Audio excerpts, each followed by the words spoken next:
Guys welcome back to YouTube channel. I am Anshika और आज इस वीडियो में मैं आपको बताने वाली हूँ कि रोहतक पीजीआई का जो एग्ज़ाम होने वाला है 2024 में, बचे हुए टाइम में उसकी प्रिपरेशन कैसे करें, कैसे रिवीजन करें, कैसे टाइम मैनेज करें, सब कुछ। ठीक है, तो वीडियो को बिना स्किप किए कंप्लीट देखना। ठीक है, मैं बहुत सारे तरीके आज आपको बताने वाली हूँ, उनसे आपको बहुत हेल्प मिलेगी। तो चलो बिना किसी टाइम वेस्ट के शुरू करते हैं। सबसे पहले अभी देखो, आपको क्या करना है। सबसे पहले हर नेक्स्ट डे को पहले से ही प्लान करना है। ठीक है, जैसे कल का दिन मैं ये सोचने में वेस्ट नहीं करूँगी कि मुझे कल को क्या क्या करना है। मैंने एक काम किया उसके बाद ये सोचूं कि अब क्या करूँगी, ऐसा नहीं। आपको पिछले ही दिन ये सोचना है कि अपने टारगेट सेट करो, गोल सेट करो कि ये काम करना है, फिजिक्स में ये करना है, केमिस्ट्री में ये करना है, ये सब इस तरह से। ठीक है, तो हर एक अगले दिन का टारगेट आप प्रीवियस डे तैयार करोगे, गोल सेट करोगे अपने। ठीक है, नेक्स्ट इज, आप जब भी कोई चैप्टर पढ़ते हो, ठीक है, तो चैप्टर पढ़ने के बाद पहले आपको वो चैप्टर इस तरह से पढ़ना है, रिवाइज करना है कि ये आप लास्ट टाइम पढ़ रहे हो, और थोड़ी देर बाद आंख बंद करके आपको खुद रिकॉल करना है सब कुछ। ठीक है, देखो ये चीज़ बहुत बहुत ज़्यादा हेल्पफुल रहती है रिकॉल करने की। एक्टिव रिकॉल मतलब आपने जो कुछ भी पढ़ा उसको बाद में पढ़ने के बाद एक बार आंख बंद करो और सोचो कि क्या तुमने सच में सीरियसनेस के साथ कुछ पढ़ा है। कॉपी आगे रख के बैठना पढ़ाई नहीं होती। ठीक है, एक्टिव रिकॉल करना, उससे आपको खुद समझ में आएगा कि हाँ आप कितने एफर्ट्स दे रहे हो, कितना आप सीरियस होके पढ़ रहे हो। ठीक है, तो ये चीज़ करना, ये है बहुत अच्छी रहती है। अगर पहले दिन नहीं भी कुछ याद आ रहा है ना, कोई दिक्कत नहीं है। नेक्स्ट टाइम जब आप पढ़ोगे तो आपको ये रहेगा कि मुझे वो चीज़ रिवाइज करनी है आंख बंद करके, तो उस चीज़ के मारे आप पढ़ोगे वो चीज़ दोबारा ध्यान से। ठीक है, तो ये चीज़ ज़रूर ट्राई करना। उसके बाद रिवीजन बहुत अच्छे से करनी है, और रिवीजन बार बार करनी है। ठीक है, क्योंकि आप किसी भी कंसेप्ट को कितना ही अच्छे से पढ़ लो, बट अगर आप उसको रिवाइज नहीं कर रहे हो और एग्जाम से पिछले दिन एक बार पढ़ रहे हो, तो आपको लगेगा वो आपके माइंड में कुछ नहीं है वो चीज़। ठीक है, तो रिवीजन मस्ट है। सबसे पहले अगले दिन का प्लान बनाओगे, उसके बाद चैप्टर को बहुत अच्छे से पढ़ोगे। ठीक है, फिर रिकॉल करोगे, और फिर भी कुछ पॉइंट मिस है तो उसकी रिवीजन करोगे। उसके बाद रिवीजन किस तरह करोगे, उसके शॉर्ट नोट्स बना सकते हो। ठीक है, तो ये भी बहुत हेल्पफुल रहता है लास्ट डे एग्जाम से प्रीवियस डे। अगर आप पूरी चाहते हो कि पूरी बायो रिवाइज हो जाए फटाफट से, तो सब पूरी शॉर्ट नोट्स पढ़ लो। फिजिक्स के सब फॉर्मूलेज अपने पहले से ही तैयार कर लो उस दिन के लिए कि उस दिन मुझे सब कुछ रिवाइज करके जाना है, तो शॉर्ट नोट्स मस्ट है। ठीक है, या डायग्राम्स के थ्रू बना लो, डायग्राम के थ्रू उसकी पूरी एक्सप्लेनेशन साइड में लिख लो। ठीक है, तो ये सब चीज़ें पहले से ही कर लो। अभी देखो टाइम है, जितना टाइम है उससे ये बिल्कुल मत सोचना कि टाइम कम है। जितना टाइम है सबके लिए ही उतना, और तुम्हें भी अपना बेस्ट उसी टाइम में देना है। ठीक है, तो ये चीज़ ध्यान रखना आप लोग। नेक्स्ट इज, जब भी कोई चैप्टर रिवाइज करते हो उसके बाद रिकॉल करते हो, और जैसे एक चैप्टर पढ़ा तुमने, उसकी रिवीजन कर ली, ठीक है, उसके बाद कोशिश करो उसी टाइम उसके PYQs करो। ठीक है, उसका क्या फ़ायदा होता है, देखो PYQs अगर तुमने किसी एग्ज़ाम के बहुत अच्छे से कर लिए ना, तो 75% मतलब समझ लो तुम्हारा एग्ज़ाम वो क्रैक है। ठीक है, बट PYQs करने का ये मतलब नहीं होता कि तुमने प्रीवियस ईयर क्वेश्चन किए और ये चीज़ सोल्व की, बस ये आंसर है, ये PYQ नहीं होता करना। PYQs करने का मतलब होता है कोई क्वेश्चन तुमने पढ़ा, उसके बाद उसके जितने ऑप्शंस थे तुम्हें पता है करेक्ट कौन सा है, जो 3 ऑप्शन बच गए उनसे किस तरह का क्वेश्चन फ्रेम किया जा सकता है उन्हें भी समझना। वो रियल में PYQ सोल्व करना होता है, ताकि नेक्स्ट टाइम अगर उसके ऑप्शन से कोई क्वेश्चन फ्रेम हो गया है तो वो चीज़ तुम्हारी गलत ना हो। ठीक है, तो PYQs करने से क्या होगा, तुम्हें पता चलेगा कि किस टाइप के क्वेश्चन किस लेवल के, क्योंकि हर एक एग्जाम का लेवल सेम नहीं होता, तो तुम्हें ये पता चलेगा किस लेवल के क्वेश्चन इस एग्जाम में पूछे जाते हैं।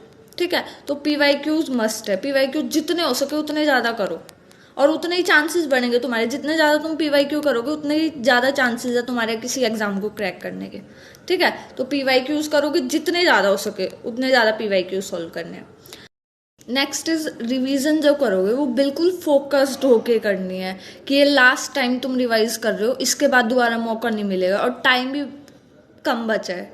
ठीक है, तो अपना हर दिन देखो, टाइम मैनेजमेंट की मैं बताती हूँ तुम्हें किस तरह से टाइम मैनेज हो सकता है। अभी जितना टाइम बचा है, देखो मुझे लगता है जो हमेशा पीजीआई का एग्ज़ाम होता है हरियाणा नर्सिंग का, वो हमेशा चंडीगढ़ पीजीआई के बाद होता है, और जो चंडीगढ़ पीजीआई की डेट आई है वो 26 जुलाई है। तो होपफुली आपका एग्ज़ाम 26 जुलाई के बाद है।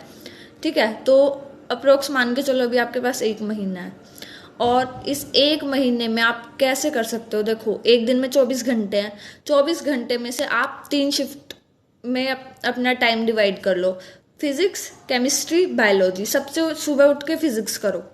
ठीक है, दिन में 3 घंटे एक सब्जेक्ट को दे सकते हो ना। अभी सिर्फ कुछ ही टाइम बाकी है और सिर्फ कुछ ही टाइम में आपको मेहनत करनी है पूरी।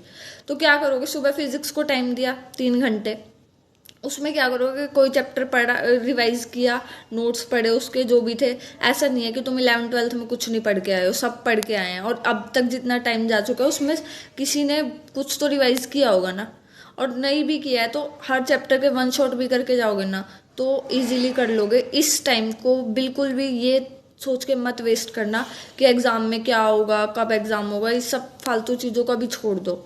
जब एग्ज़ाम की डेट आएगी तुम्हें पता चल जाएगा। ठीक है, तो जितना हो सके प्रिपरेशन पे फोकस करो, फोकस्ड रह के अपने 100% एफर्ट्स दे दो जितना टाइम है तुम्हारे पास उसमें। लास्ट टाइम पे ये रिग्रेट बिल्कुल मत करना कि मैं कर सकता था और नहीं किया। ठीक है, तो अभी क्या करोगे, 3 शिफ्ट्स में डिवाइड किया दिन को। सुबह फिजिक्स करोगे, फिजिक्स में को 2 घंटे में चैप्टर के नोट्स रिवाइज कर लिए, 1 घंटे में पीवाईक्यू सॉल्व करो। ठीक है, नेक्स्ट, और उसी 1 घंटे में रिवीजन रिकॉल भी करोगे तुम कि क्या कुछ किया है तुमने।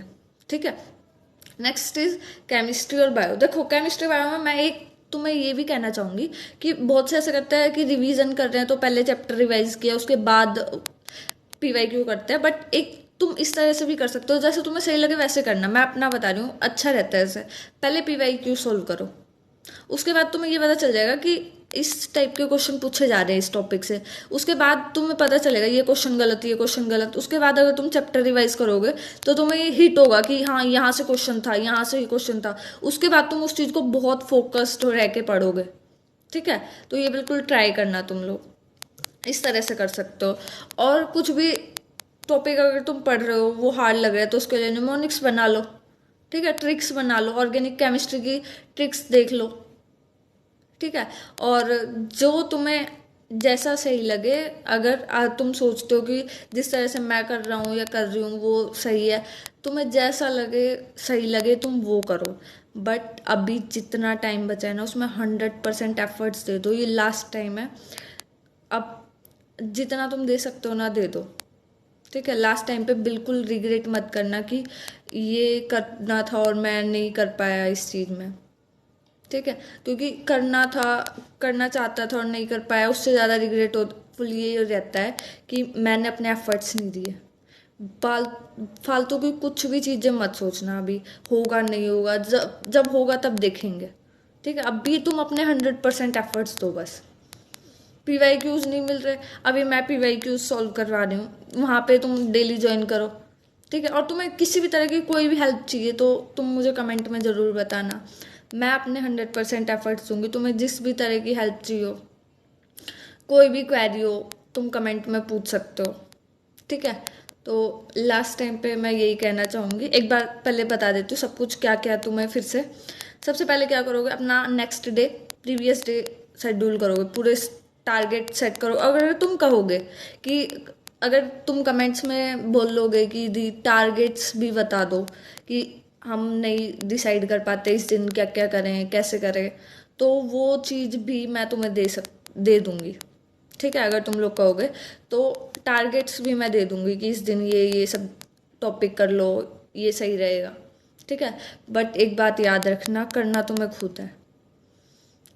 तुम जितने एफर्ट्स दोगे रिजल्ट तुम्हारा आएगा, मेहनत भी तुम्हारी लगेगी, सिलेक्शन भी तुम्हारा होगा, तो एफर्ट्स भी तुम्हें ही देने हैं। ठीक है, तो अब जितना टाइम बचा उसमें अपना 100% एफर्ट्स दो और तुम करोगे, तुम ही करोगे। ठीक है, तुम्हारा नहीं होगा तो किसका होगा? ओके, तो तुम बिल्कुल कर सकते हो और करोगे भी। तो अपने 100% एफर्ट्स दो, और किसी भी तरह की कोई भी क्वेरी हो तो कमेंट में मुझे ज़रूर बताना है, ठीक है? तो वीडियो पसंद आई हो तो लाइक शेयर एंड सब्सक्राइब ज़रूर करना। ओके गाइज, अब मिलते हैं नेक्स्ट वीडियो में। Till then bye bye, take care.